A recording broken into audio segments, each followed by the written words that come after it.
por amor, nunca imposición. Busca, siente, abre. Bien, ya estamos en el segundo capítulo de este podcast acá con Néstor Subeldía, todo por amor, asomándonos de a poquito a esta vida de San Francisco de Sales que tanto nos inspira, a Don Bosco, y mirando desde ellos también a esta realidad que nos toca vivir y sobre todo al mundo de los jóvenes. El capítulo de hoy tiene el título del segundo capítulo del libro que acaba de escribir Néstor, El corazón habla al corazón. Vimos en el episodio anterior el contexto en el cual fue naciendo Francisco y hoy vamos adentrándonos más en su itinerario vital para ver las cosas que fue aprendiendo con la vida y con las distintas experiencias que fue viviendo. Le dejo la palabra, Néstor. Gracias. Pensaba que tanto Francisco de Sales como Don Bosco son gente sensible, no son una roca. Y por eso, porque son sensibles, aparece de muchos modos y aparece en muchas frases y en muchas actitudes el corazón, incluso transformado también en devoción y en espiritualidad. La devoción al Sagrado Corazón de Jesús, que es propia de Francisco de Sales, de su tiempo y de su tierra, y es propia de Don Bosco también, que la propone de diversos modos en su ambiente, nos habla de ese corazón que no puede dejar de manifestarse, ¿no? Y nos habla de personas sensibles. Francisco de Sales dice: el corazón habla al corazón, porque se da cuenta, y lo dice él, que la lengua habla solo a los oídos, no alcanza con eso. Si uno no logra comunicarse con el otro de corazón a corazón, en el fondo no logra comunicarse verdaderamente. Don Bosco, en cambio, dirá, lo sabemos, la educación es cosa del corazón. Él traslada esta experiencia del corazón a toda su actitud educativa. Francisco de Sales lo vive estos en un entorno hostil que mencionábamos ya antes, en un ambiente de calvinismo, no porque fuera hostil el calvinismo, hostil eran las luchas religiosas. También los católicos se manifestaban hostiles entre los calvinistas. Hoy alguno dice que ya nos llevamos mucho mejor entre las distintas confesiones cristianas que entre las mismas confesiones hacia adentro, porque a veces en redes sociales o en reuniones nos matamos entre nosotros, pareciera que hacia afuera nos cuesta un poco menos. Bueno, en ese tiempo las luchas eran entre las distintas confesiones, que también es cierto, se estaba cada una afirmando o reafirmando en su identidad. Uno, porque eran identidades que iban surgiendo, las identidades de la Reforma protestante. Hoy los católicos somos más abiertos y más sensibles también a descubrir toda la riqueza que hemos recibido, que se acentuó y que hemos recibido a partir de los tiempos de los reformadores, pero en ese tiempo era cuando las luchas estaban al vivo y entonces era imposible descubrir algo bueno del lado del enemigo. Realmente se habían convertido en enemigos. Por eso surge lo que llamamos, y decíamos antes, la contrarreforma católica, surge como oposición, y cuando hay oposición hay que marcar fuertemente la identidad, y lo que más se remarca es lo que nos diferencia y lo que nos separa de los otros, ¿no? Claro. Entonces, esta nueva identidad de la Iglesia Católica va a tener mucho de eso que hay que remarcar como diferente del otro. Francisco de Sales es consciente, se da cuenta, porque es su experiencia cotidiana, que en ese ambiente de hostilidad y de lucha es imposible llegar a los otros. Y lo que él quiere es llegar de todo con su palabra, con su mensaje. Es difícil o imposible que vayan a escucharlo. No hay otro tipo de medio que no sea el escucharse personalmente. ¿Quién va a ir a escuchar a un papista a exponerse después a ser denigrado por su propia comunidad o a ser expulsado de la comunidad porque fue a escuchar al sacerdote papista, ¿no? Por eso él se las ingenia, y yo digo que es como el inventor de los flyers o de los panfletos o folletos que hoy hacemos para difundir una idea o un mensaje, porque él se da cuenta que encuentra que ese, en un tiempo que no existían las redes sociales, que no existían los mensajes, los videos, que ese es el modo que él descubre y encuentra para poder difundir el mensaje y para que la gente se dé cuenta de que, mira, el papista tenía cosas lindas para decir, mira cómo tiene un modo de decir que en vez de agredirnos como hacen los otros, logra llegarnos al corazón. Y si vamos a escucharlo de vuelta, porque sí, a mí me gusta escuchar algo así, yo voy a ir de vuelta o voy a leer de vuelta el mensaje. Entonces se las ingenia para llegar, como decía, al corazón de la gente.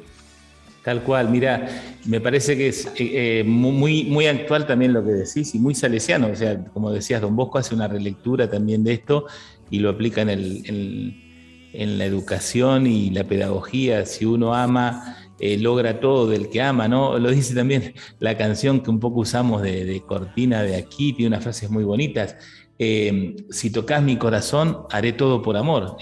O sea, y cómo cuando el rector mayor también nos presenta en la consigna la figura de San Francisco de Sales y su repercusión en nuestra pedagogía y espiritualidad, habla de eso, la motivación, el no imponer, no es dejar o cuidar esta generación que aparece un poco de cristal, sino apelar mucho a la motivación, al conquistar desde el corazón, a buscar, a demostrar que lo que uno busca sobre todo es el bien de la persona que ama. Cuando está eso, cuando eso se descubre, aunque sea el calvinista más acérrimo, hay un camino de conversión, ¿no? Que pasa por la quietud, por el modo, por la dulzura, por esta bondad que habla el corazón, ¿no?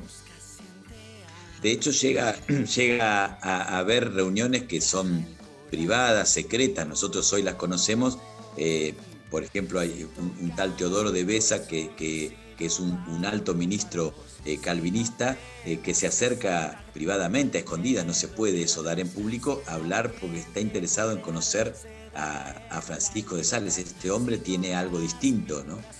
Que lo hace activo. Bueno, algo parecido se puede decir después, si continuamos con las similitudes y diferencias, que le sucederá también a Don Bosco, que logrará hacerse escuchar incluso por los mangiapreti, como se decía en aquel momento, los que estaban totalmente, los italianos liberales que estaban absolutamente en contra de la Iglesia y del Papa, de todo lo que tuviera que ver con la Iglesia, que sin embargo terminarán haciendo amigos de Don Bosco y favoreciendo y hasta dando la idea de fundar una congregación religiosa, porque se dan cuenta de que en ese hombre hay algo distinto, hay cosas que no es como los demás. Te leo un pedacito que pusiste aquí de él cuando va de misionero. Él se ordena cura y enseguida pide ir, como decías, a la zona de Chablé, al Tonón. Como no podía hacer públicamente, o no iba gente directamente a sus predicaciones, como decías vos, las escribía y las ponía en postes, en las paredes, para que la gente se acercara de poquito a ver lo que decía y opinar, ¿no? Y al final del capítulo pones esta frase de él, ¿no? Nuestras palabras deben ir inflamadas no por gritos y acciones desmesuradas, sino por el afecto interior. Deben salir del corazón más que de la boca. Se puede hablar mucho, pero el corazón habla al corazón, mientras la lengua solo habla a los oídos. Es genial, porque antes había escrito él también en una carta, había escrito aquí: todos tienen insultos en los labios y piedras en las manos, ¿no? O sea, era bien consciente de que estaba en un ambiente hostil. Aún así él se ofreció a ir a esa misión cuando pidieron voluntarios, pero se da cuenta de que tiene que ganarse a la gente de un modo distinto, y que es, creo, la experiencia que hará Don Bosco después, en un contexto muy distinto, pero que la hará después de recorrer las cárceles, de ver esos jóvenes que están embrutecidos por la violencia que sufren, también por la violencia que ejercieron, ¿no? Claro.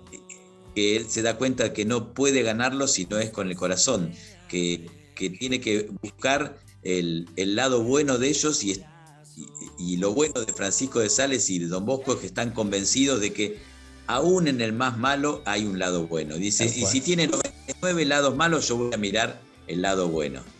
Tal cual, tal cual. Francisco Es una dulzura, digo, no ingenua, es una dulzura valiente, me parece, una dulzura optimista, valiente y optimista a la vez, ¿no? Sí, hasta en cierto punto se puede decir interesada. Don Bosco retoma una frase, porque se da cuenta, no hay otro modo de llegar, ¿no? Claro. ahí Don Bosco retoma una frase de San Francisco de Sales que los pinta a ambos de cuerpo entero y pinta su misión y su modo de trabajar y de vivir.